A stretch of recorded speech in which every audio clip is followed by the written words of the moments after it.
covering everything that you need to know in talent experience. People applying for new positions is like the cherry on top. With the technology to attract talent.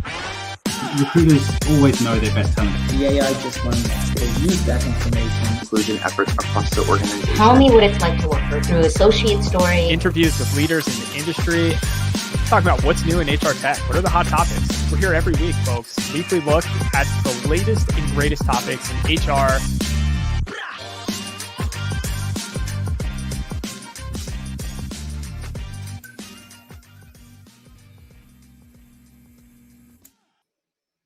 Welcome, everyone, to Talent Experience Live. As I like to say, bold statement, this is the greatest show on the internet at 12 p.m. Eastern on Thursday afternoons.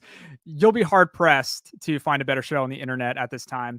If you are a recruiter, a sourcer, a talent marketer, a talent manager, this is the place to be. If you're just joining us, as I mentioned, we go live every Thursday at 12 p.m. Eastern on LinkedIn, YouTube, and Facebook. Be sure to like, subscribe, get notified so you never miss a beat. We love being here. We wouldn't be here if you weren't here to join us too. So thank you so much. Really appreciate it. I'm your host, Tom Tate. I'm on the marketing team here at Phenom. Talent Experience Live is proudly brought to you by the team at Phenom. And our purpose is to help 1 billion people find the right job. I didn't misspeak. It's a true billion. We are well on our way. We can't do it without our amazing community of which you're a part of. So thank you so much for joining us today. We have a talent experience platform that helps candidates find the right fit faster.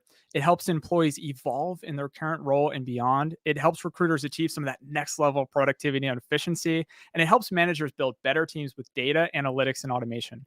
All of this is powered by super slick artificial intelligence and machine learning. You can head on over to phenom.com if you want to learn more, if you're interested in any of this. We love geeking out about all of this. So feel free, head on over, let us know, start the conversation. We'd love to talk.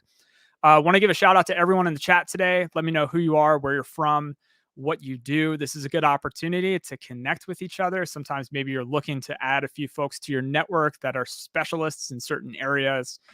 We've seen those relationships happen here on TXL. We've seen those connections happen. So let us know who you are in the chat. We always like to kick things off with a quick icebreaker question too. And I actually solicited today's question from the team here at Phenom. And I said, hey, does anyone have a good icebreaker question? And Laura came through with a really fun one. So the icebreaker question today is, have you ever received any super odd interview questions, right? Have you been in an interview and you received a really offbeat or really odd question? And if so, share that question.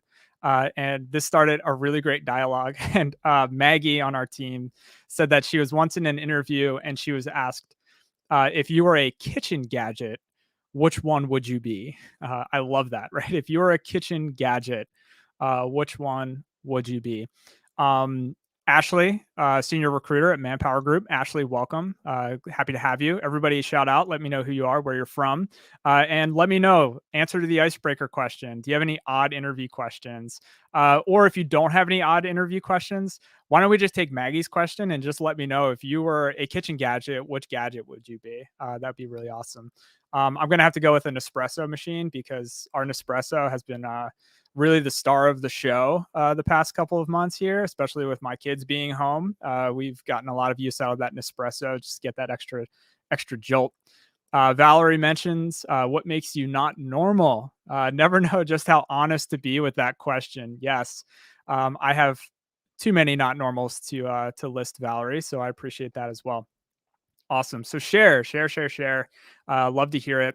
And while you're doing that, let me tee up our guest for today. So our guest today is Travis Trautman.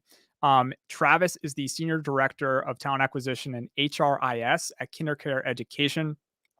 Travis is an amazing guest. He is responsible for the leadership and oversight of KinderCare's talent attraction programs, talent operations, HRIS and HR technology, and HR analytics across all KinderCare brands. That's a lot, right? That's a lot of responsibility. So I'm excited to dive into a lot of topics with Travis. His teams are accountable for the design, development, execution, and adoption of recruiting programs and HR technology that supports over 30,000 employees. Travis has been with KinderCare since, I believe, 2014. So he's seen a lot. He's grown a lot with the organization. He's seen a lot of the growth. He's seen a lot of the changes in the market and a lot of changes in candidate behavior and candidate expectations as we've lived through a lot of transformations with how we engage with technology, with how we engage with each other, and also as we've lived through a global pandemic. And we'll touch on that a little bit as well too. So we're going to dive into how you can leverage technology, how you can really foster agility, and build a hiring machine. So before we bring on Travis, I got some great responses here. So let's have some fun here in the chat, and then we'll bring on Travis. Colin said, if you could be a superhero, which one would you be? That's a great one too. Love that. I think I've received that a few times. Nick Tate, no relation, said, was once in an interview where the manager just asked, what do you want to talk about right off the bat? And I was like, let's talk about the job. Led to a great long conversation, and he got the job. So that's pretty awesome. Maggie, who came up with that question starter, answered lemon squeezer. Love it. Ashley, dishwasher, really good at cleaning up messy dishes. Awesome. Love it. Laura said, if you were a tree, what kind of tree would you be and why? And Leonard said, what are your significant other's pet peeves about you? I don't know if I'd be willing to reveal that one, Leonard, but I appreciate that as well. Awesome. And we already have Jennifer and Nick saying, welcome to the show, Travis. So Travis, your audience is ready. Without any further ado, let's bring on Travis.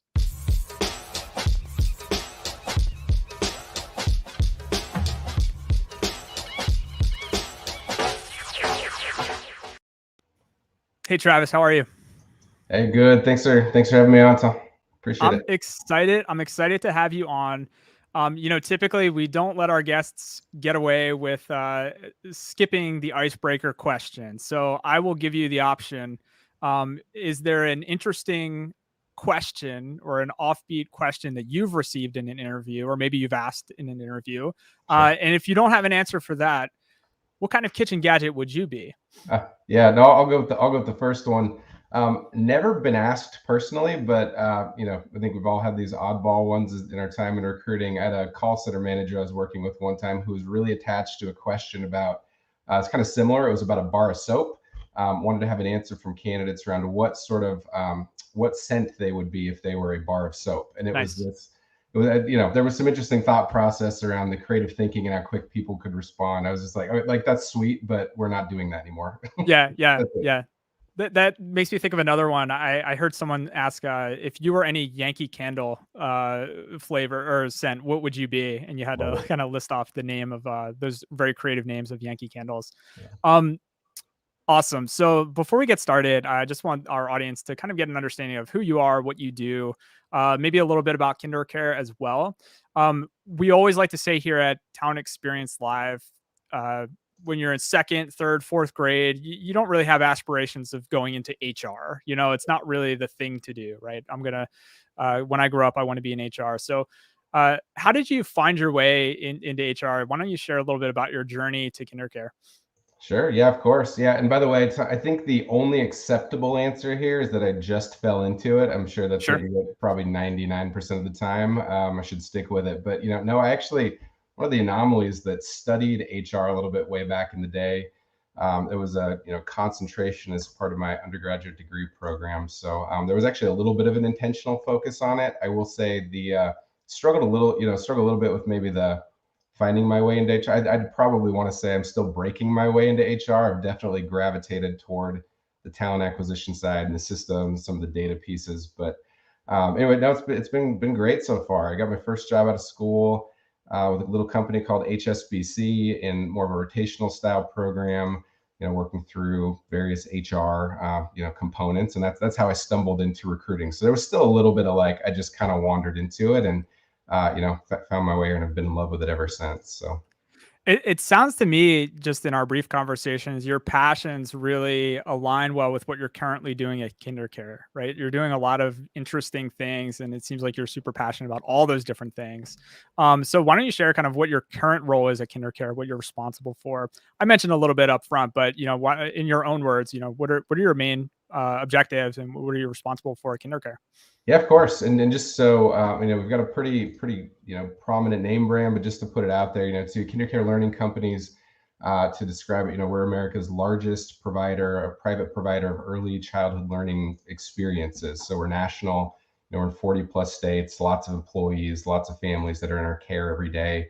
And so, Tom, I think that's the nice connection to the work that we do. So in my role, I've got the pleasure, to call it the privilege too, of leading some of the hardest working TA, HR systems, data professionals. And by the way, I was having as this moment, like as you were rattling it off earlier, I'm like, wow, that is like a lot of work. It is, I think, to the point of what you're getting at, it's a ton of fun, and there's a ton of value with what we do.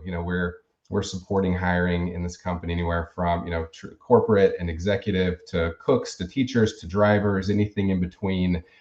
This team is responsible for building out that full ecosystem, actually doing the direct recruiting, doing the direct sourcing, administering all the programs that are kind of in between. And I don't know if I have any of my HRIS people on here today, but I do have to switch hats constantly during the day. I get the fun role of being a client of receiving some of the services, but I also can't be so selfish that I dominate all their time. So we hand some of it off to other groups too. But it is, Tom, I think you touched on it. It is, you'll hear probably as we talk and I give these examples today, it is really meaningful work from finding people to go into classrooms and create great learning experiences for little ones. I think, any of us probably on this call today have been in an education capacity of some sort of learning, and that's what we get to do every day. It's great. Yeah, and these learning experiences, they play such a critical role in society. So do you feel the weight of that? Like, does your team feel really connected, not just to the work, not just to the ability to attract and engage candidates and job seekers and fill those positions, but does your team kind of feel that connection to really the critical role that these experiences do play in society, especially today? Yeah, so it is one of the variety of pandemic related conversation in here. I'm sure it's just given how recent it is. But yeah, you're 100% right. It is it's stressful at times. It's invigorating. It's the drive that moves us forward. But there's the things that when you wake up and you're thinking about your job and recruiting every day, you get this interesting mix from, oh my gosh, the entire U.S. economy rests on our shoulders. If we can't get parents back into the workforce because we don't have teachers to work in a classroom, that's gonna bring the economy down. We have stuff like that, all the way to thinking about children taking their first steps and reading books and you name it. So it is absolutely kind of a driving force and something that gets us up every day. Yeah, I love it. I mean, for me personally, never before did I realize how all the dominoes were laid out, and how important each individual kind of critical piece is for all these things to function. And I think, it's been clearer than ever over the past couple of years. So speaking of the past couple of years, like, let's go back to, 2014, 2015, like you joined the company. I'm really curious, because so much has changed. Why don't you, if you could set the tone, let us know, what did the picture look like for recruitment and talent acquisition? What was the process like when you kind of first started? Process, tools, like what were things looking like at the time? Yeah, I'll get in our time machine here really quick. It was interesting. Picture this: we had some of the most beautiful paper job applications you've ever seen. We had a fax machine that all those applications would run through. But I would also say it was actually really relevant for the time. We can joke about it, and I think you've heard me in some other conversations describe it. But the reality is we also had a paper-based model for a lot of reasons. A lot of our hires back then were walk-ins or some sort of word of mouth introduction and hearing about the job opening. So that was kind of how it worked. People would stop by, they drive by, see a little sandwich board outside, maybe pick up a paper application, at times fill it out literally with the things and the tools available there. It would be a colored pencil or a crayon. Yep. and they'd fax it into our home office, pull it off the printer, hand key the data in, and off we would go. And that was kind of the hiring model. So beyond that, when we get it outside of just the hourly work, we did have a couple of other applicant tracking systems, none of which were really connected to the back end kind of core HR piece. So it was a little bit all over the place. Probably my only other piece in there of our journey we've been on is we had a lot of shadow HR, shadow recruiting teams that were out in the mix too. So we had, it looked like on paper, you had a couple of people that were in the recruiting function or small group. When you started to meet in your communities and you're getting around in all those 40 states, you'd find this like, oh, what is this person? Oh, they're my recruiter. You're like, well, that's interesting. Yeah. Anybody know about that? So it was stashed all throughout the U.S. But I don't want it to be any of that viewed as negativity either. We had the other thing we also had too at the time. We had just really incredible, kind of dedicated, hardworking people who were making it all stick. And I think what I realized coming in, and others that were in similar roles as we were building out the team, is just needed to put kind of an investment and put some love into this group, and overhaul and kind of transform it. Yeah, definitely. And always looking back on those types of scenarios, you made things happen with the tools that you had, right? You made things happen with the people that you had. And as the organization continued to grow, like when I look at an organization like KinderCare, you really can't scale the company without scaling hiring. Like it relies on people, right? To really scale locations and kind of staff locations. So did you feel a lot of urgency in the early days to start putting the pieces together and start building efficiency into the process? Yeah, it's a good question. And I'd actually say that was probably the catalyst to wanting to put the fax machine aside and like parting ways from the colored pencils, quite honestly. So much yes to that question. That was a lot of the driver. In our line of business, I was sharing a little bit earlier, but we can have the best curriculum out there. We'd have the best vision, the best strategy. You could have the best of everything. And honestly, none of it really matters until you have that right person in a classroom to kind of create that experience and bring it all in. So, that's again kind of a core key component of what we do. So, I think to kind of really answer the question is we were just getting ready at that point to embark on our growth journey. We were just getting ready to kind of fuel some of that. The company had a good vision and an approach, and we knew we were going to need a larger volume of talent than we were capable of bringing in kind of a manual, a little bit of outdated process. So that was it. That was what kind of drove us to invest in this stuff. And also I'd say, key business metrics and drivers were like time to fill was unacceptable. If you're thinking about not having a teacher in a classroom for 60 plus days, like that's not a thing. Yep. So that was one of the reasons we put a lot of time into this too. And we've got it down, fortunately, with all the work into the, I'll leave some of the numbers out of our conversation today, but in the 20 range, which is great. So huge strides in making sure that we don't have those long vacancies, because it just puts so much operational strain on the company and the business if or when we have those times. Yeah, and lets you get back to doing what you need to do, which is creating those experiences, right, for our young ones. So, thinking about kind of some of the shifts that you started to make as you started to pull pieces together, implement new strategies and tactics, you've been able to start to shift, right, from that kind of recruiter-driven, job board-driven model. Recruiters are out there making phone calls, pouring over job boards, kind of beating the street and doing a lot of that work, to starting to build a career site and a talent community and some of those things that pull candidates in versus just always needing to go out, right, and search for candidates. And it seems like you started to put those pieces together, right? You build the career site, let that evolve over time. So how has the career site changed, as in the years that you've kind of been working on these teams? Yeah, another great question.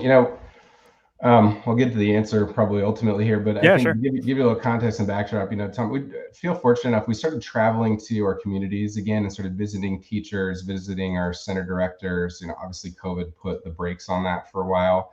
But it was just in my last couple of visits, I was in Iowa and spent some time in Nebraska meeting with teachers. And one of the things we love to do when we're out there is talk about how long have you been with the company, newer person that we're meeting with, how did you find out about the position and the opportunity with us? And I will tell you, sort of knew this, again, you see it in the data, you see it in the numbers, see it in your source of metrics and all of that. But when you're really talking to somebody and they can put a story behind it, and I would say an overwhelming number of stories now about some sort of a digital driver where the website is involved or the other things that I'd love to, if we get a chance here to kind of celebrate. But those really kind of dominated the conversations. I heard from people unanimously if they saw articles that a colleague had shared, they had clicked through the career website, they were kind of captivated by some of the stories or the images or the videos or the text campaigns. And that model I was talking about 8 years ago, it was much different. You had a lot of the stuff I was sharing of,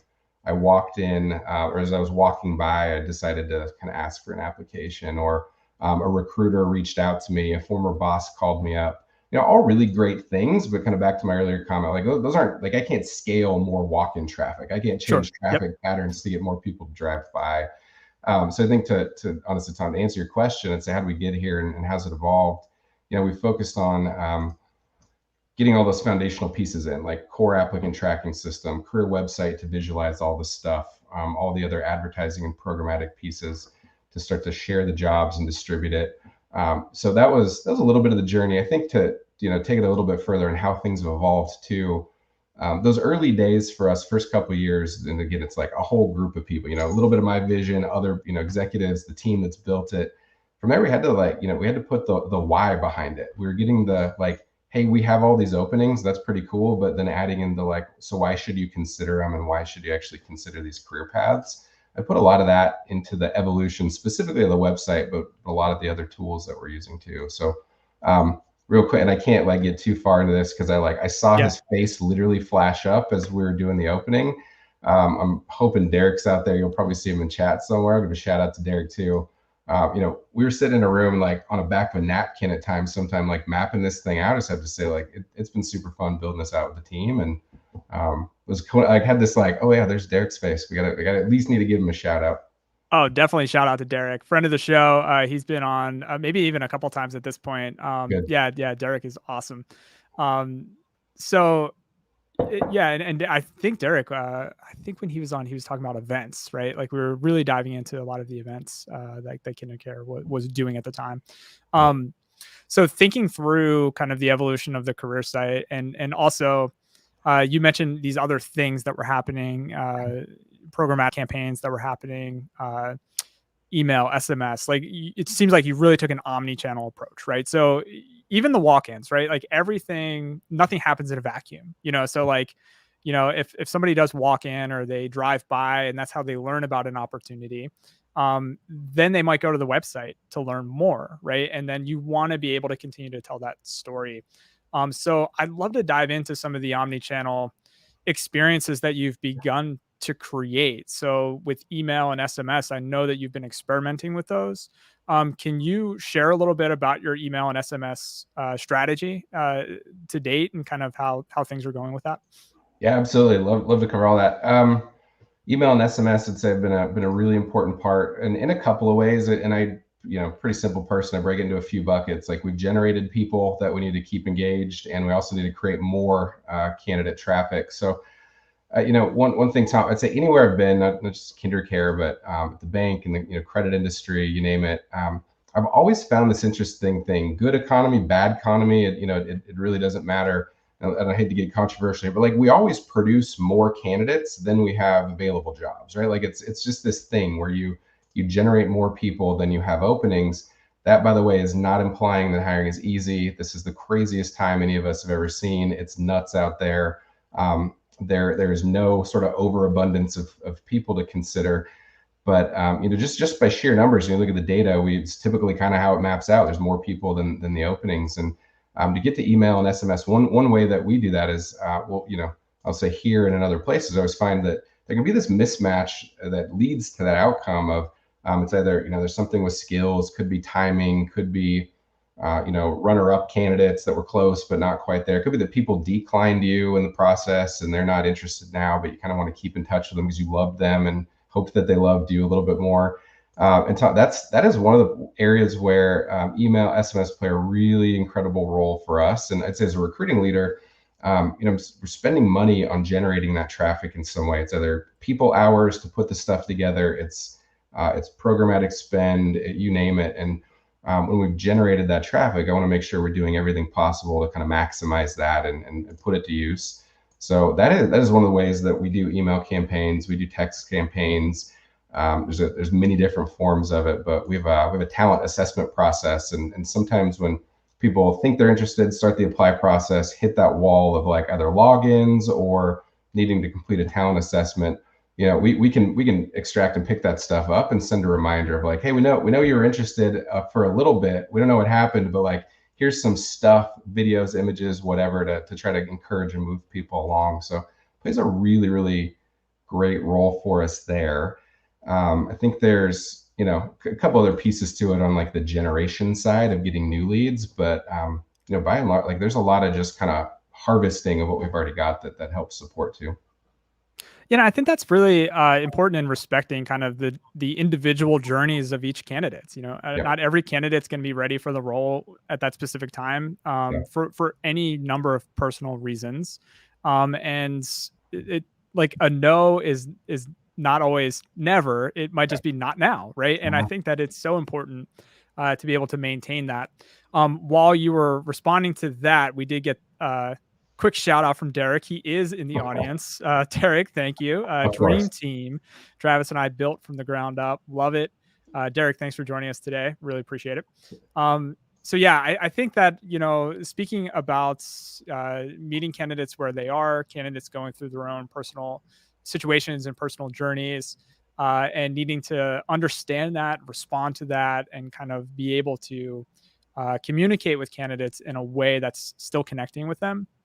I want to spend a little bit of time talking about the pandemic. I know, Travis, you might have been talking about this, over the past couple of years ad nauseum, just in terms of it being such a hot topic and having such an impact on hiring.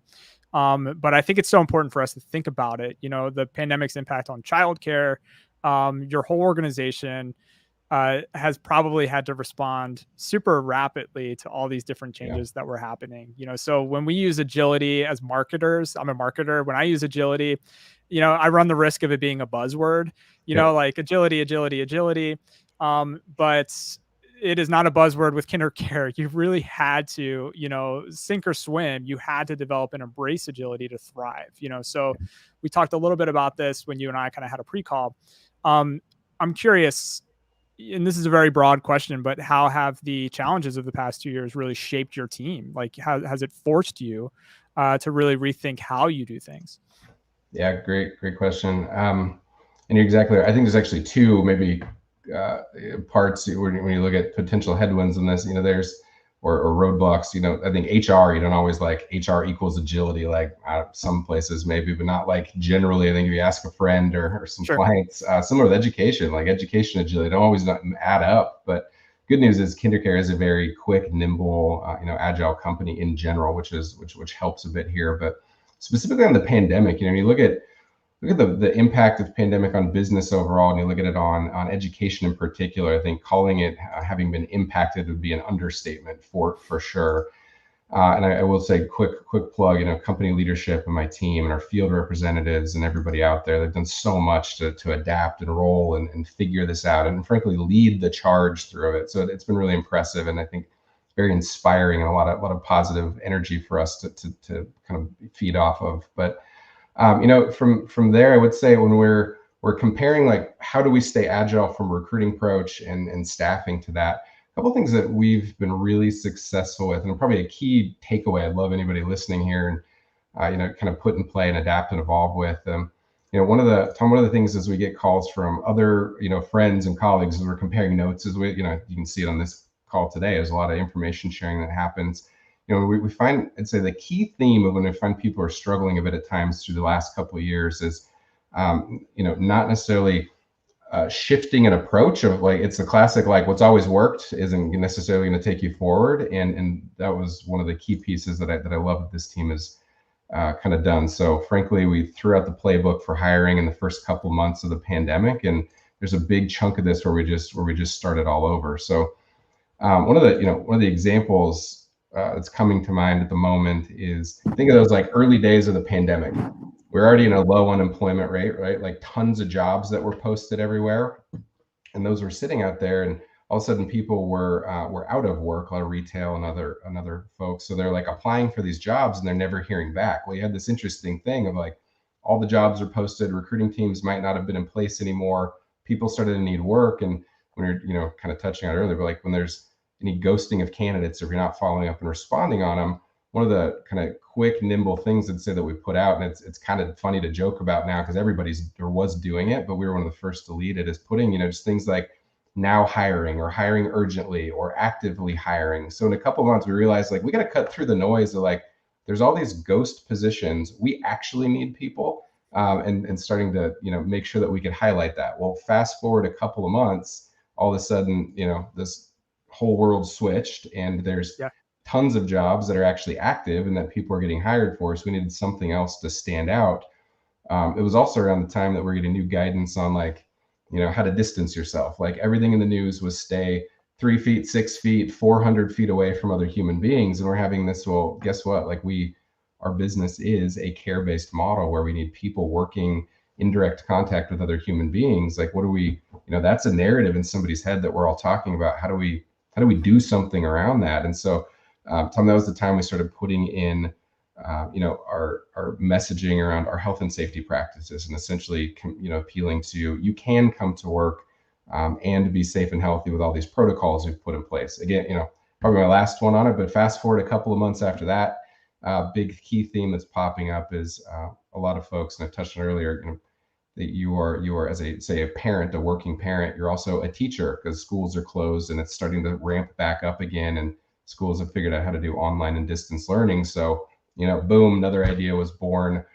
We have an opportunity to give our employees a tuition discount for any of the children that are in our care. So we're doing this like we've got a perfect solution for the thing you're facing is you want to go to work and also earn a paycheck and need to take care of your kiddos. Like here's an opportunity to do it. So I think, short answer is just like places I've really seen struggling through my friend and, referral network were probably like trying to make the same thing work that they've always done. And we just had to like keep blowing it up every 1 to 2 months. What are some of the ways, like some of the channels that you leveraged when you decided, okay, this is a critical piece of the story, the piece of the narrative that we need to tell our job seekers and candidates, for example, the health and safety protocols, right? So when you realize that we need to act fast and create this content to make sure that it's available to all of our employees and job seekers. Once your team kind of went and created the content, what are some of the ways that you were able to make sure that it ended up in the right places so that it had the impact that you knew it would have? Yeah, great question. We kind of went back to those 2 areas I was talking about earlier of making sure new people were aware and knew the why behind it, and also people that had formally put their name in the hat and might be getting kind of cold feet on this could be reminded of it too. So some of those channels of, pushing out through, say, harvesting from a talent network.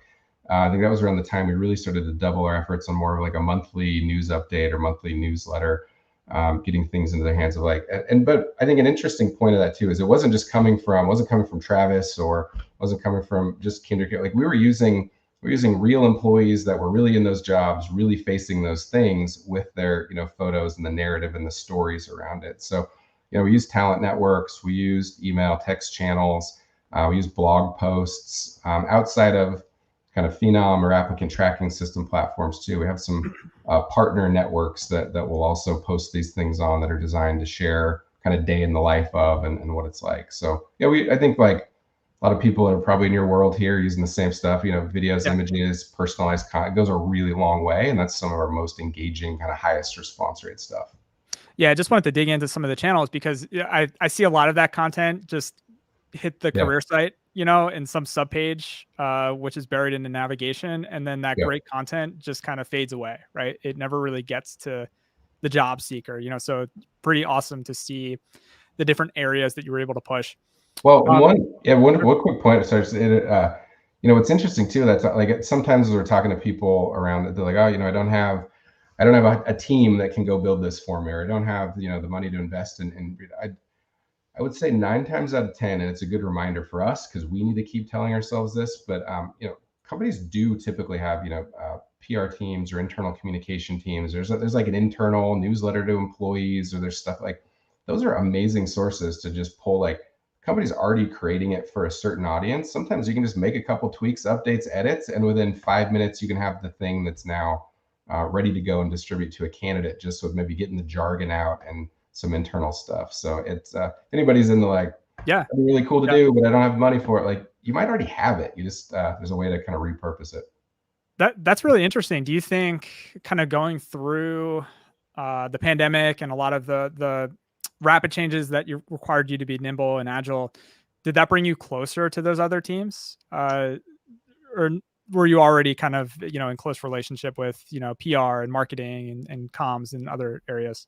Yeah, great question. It absolutely brought, I think it brought the whole company closer. I mean, as Sure. terrible as the pandemic's been and nobody wishes it would have happened in the world, there are some positive things we can pull out. I think those relationships were really solidified and absolutely kind of built through a lot of this, where you could work in your silos potentially before, and not just here. I'm seeing all over in the community. You have colleagues that are connecting. With that said, I think one of the challenges that we all need to work through is making sure that we keep maybe those second or third degree connections alive, where the magic can really start to happen. I was joking earlier, but like literally like back of a napkin where you're writing, sketching out ideas. That's not in a formal 30 or 60-minute meeting where you have to work with somebody, or you may just want to. So it's, I think there's pros and cons to everything we've seen, but yeah, definitely we've seen some great improvement of it, but you definitely have to work harder at making sure we're keeping the deeper connections alive. That frankly, that's where some of the coolest stuff is just organically born. So one of the phrases you've used, just in communicating with our team is a hiring engine, kind of building this hiring engine. And I'm sure, over the years, you've kind of had a vision for what you want that to consist of, right? What you want that to look like. And I'm sure you have a vision of what you want it to be moving into the future. Probably my last kind of pandemic related question, but is there anything that you already had in your vision that was really just accelerated? The pandemic had forced you to kind of accelerate moving in that direction, even though you kind of knew you were already going to head in that direction anyways. Yeah, I'll probably take a weird little detour to answer your question, but yeah, honestly, what it's done, Tom, is something that I think we can be guilty of a little bit in the recruiting world, is a reactive model of job. And it's kind of the nature of what we do in recruiting. Like a vacancy will happen, typically not planned other than some annual planning, but this vacancy or this role is open. And I'd say it really, really encouraged and forced us to get proactive in our staffing approach and the staffing model, and using a data-driven kind of visual of how that works, so that there's a key part of, say, we had the core architecture, we had some of the cool things, telling the why, but this gave us an opportunity to look out over those seasonal trends, and where all business is seasonal to some degree. There's macro things and monthly, quarterly things, but it helped us assess like where are we going to be in 3, 6, 12 months, where do we hope to be, and then really putting intentional programs and things ahead of that, kind of working ahead of the curve instead of just being such a reactive, like, oh, we need that from 2 months ago. So that was probably one of those things that helped escalate and push forward, that we'd just been sitting on for a little bit, and made it really, really relevant to double down on. So I know one thing that is challenging for a lot of talent acquisition teams and HR teams is really to be able to communicate progress and communicate data, to other teams and leadership within the organization in a way that just goes beyond just the basics. Like here's how many roles we filled. Okay, that's great. Here's how many we need to fill. Okay, that's great. But what else can you tell me, right? What else can you illuminate to show me what direction things are going, where we need the most support, things like that. So I'm really interested, because I know you just mentioned you're data driven, and I know that you work very closely with HRIS teams within the organization as well. So what types of data, and how are you leveraging data, to kind of understand the past, right? Because a lot has changed, right? Communicate with the organization, kind of the present, and then kind of future proof and prepare for things that might come. Obviously we don't know what will come, but like be able to at least be as ready as possible. So when you look at data, when your team kind of pulls reports and communicates to leadership and other teams, what are some interesting areas that you've been focusing on? Yeah, great question. And I'd say I've got an interesting view just having a data systems kind of analytics side of the house too. One thing I got tricked by, Tom, quite frankly, in the early days of just having all of that extra. I always had the recruiting side, but I get these other things. I'm like, oh, look at these like fun tools and all this stuff you guys have access to. You'd almost get tricked by how interesting a lot of that stuff is. I would say that pulling out what's useful and actually critical to driving the company and your business forward, that's like this little tiny sliver of only a few things. So giving away all the the fun and the trade secrets, a couple of them, I always put it into, there's kind of the operational bucket of making sure we're running an efficient recruiting team. So there's weekly dashboards that'll show how many people in the funnel, how quick are we responding to them, what's that ultimately resulting in from hiring, how's that matching up to termination. So there's kind of that like operational, what do you just need to keep an eye on dashboard. There's some other aspects of it though too, of I would say more strategically, when you're looking at the quality of talent you're bringing in, how engaged people are, what's that doing to your business results and the things your company cares about. That's where some of that stuff will start to live in more kind of executive or strategic dashboards. So a lot of cool stuff. I think the one that might be in the middle there, I was talking earlier about being proactive. This works here. I think this works in a lot of places, but we love to look at kind of what you're to be proactive and do that work. What are you having from an average kind of applicant flow? And you can pinpoint those areas. If you're getting a high number of people, a low number of people, an average number of people, compare it with your terminations, high, low, average. We got this really cool, simple grid that kind of maps that out. And you can, no surprise, you've got a low number of applicants coming in and a higher number of terms, like it's not going to feel real great over there. Yeah. The places that are another area. And so that you can start to switch your investments and move stuff around. And, again, data is kind of the key to unlock all of that. But I guess my tip is like, don't get lost in it, because there's so many cool things that are just fun to look at. You can waste a lot of time with it too. Yeah, I love that. Stay focused, right? Stay focused on that North Star, that's really going to drive the organization forward. Few quick questions and then we'll start to wrap things up. So sure. It seems like another thing, at the top of the episode, I really did rattle off all these roles and responsibilities that you have and that your team has, and it's wide, right? You're covering a lot of different things. But one thing that it seems from the outside looking in that you and your team is really good at is still keeping tabs on candidate behavior and expectations and kind of what needs to happen at the front lines, right? Not getting so lost at the 30,000 foot view, and also not getting so lost at the nuts and bolts and all the moving pieces that are happening, and keeping a candidate centric focus. How do you do that? Like, do you have any advice for other HR professionals on really just how do you keep tabs on what's happening in the industry, what's happening with your candidates and job seekers, so that you don't get lost? Yeah, I love to talk to other thought leaders. Mentioned a few times like industry contacts at competing companies that worked great at the bank, works great here. Finding those influential people that are stuff you do is an amazing idea. Blog posts and things that are out there is great. Phone a friend, read the news, read business journals. Love all that stuff. I'd say if we had my boss on this call today, should absolutely point out like I'm the nerdy one on the team that's always pushing out the here's the weekend reading, here's your next time you're on an airplane, file this one away so you can keep tabs on it. But I think it does just wonders to kind of put yourself into that bigger mindset and not get lost. With that said, I will switch down kind of to the front lines. I've also had recruiters and folks from my team on the phone. They know I'm very quick to just pick up the phone and call either candidates, new hires, recruiting coordinators, recruiters themselves. I want to hear what's actually happening on the front lines, because I might have this view. I can see some stuff in the numbers. This guy Tom had a blog thing about something that sounded cool, but what's really happening day to day? And I'd say so. If you're in a recruiting role, and there's something that's important and valuable you need to get out, be a broken record and keep talking about it and let the company know there's value and there's something there, because that sinks in. Same, if you're in a recruiting leadership role, I've always found value in just making those calls and genuinely connecting to try to find out what's happening for anybody going through that experience or creating it. Yeah, I love picking up the phone. It's simple, right? The simple things, just picking up the phone and asking and then listening. Last question. Sure.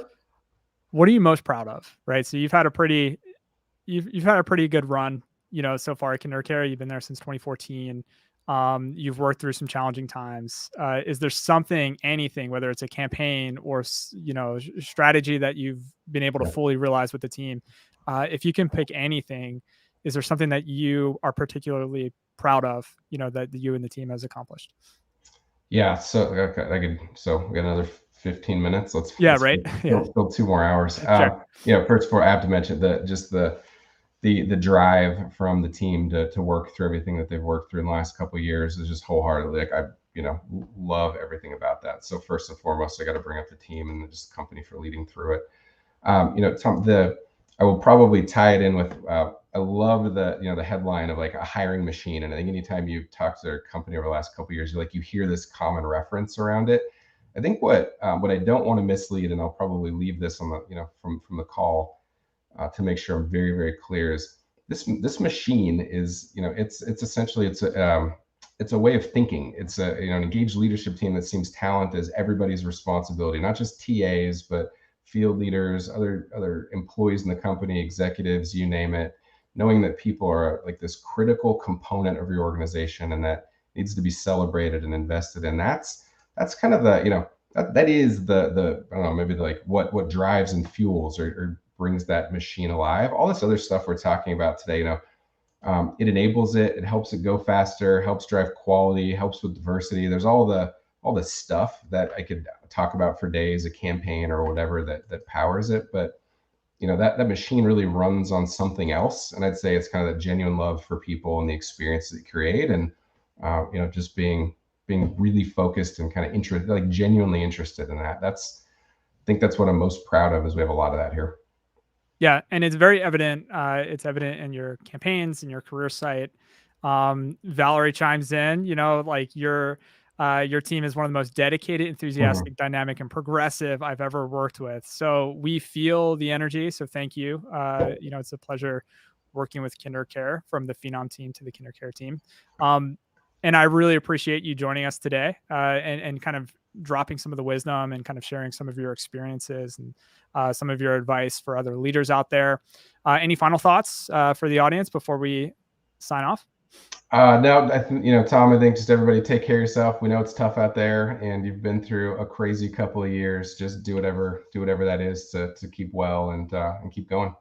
Awesome. And where can folks learn more about KinderCare? Where can we see your open roles so that we can refer some open opportunities to folks out there? And how can people follow you?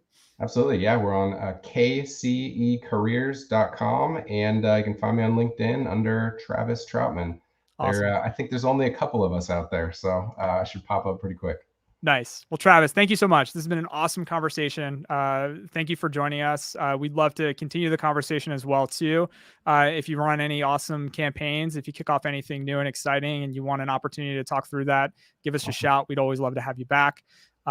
Jennifer chimes in, also saying awesome insight and advice. Thank you for joining.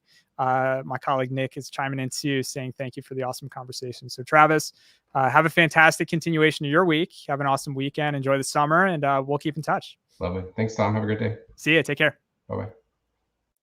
Awesome. Well, there you have it. Another amazing episode, another amazing conversation with Travis.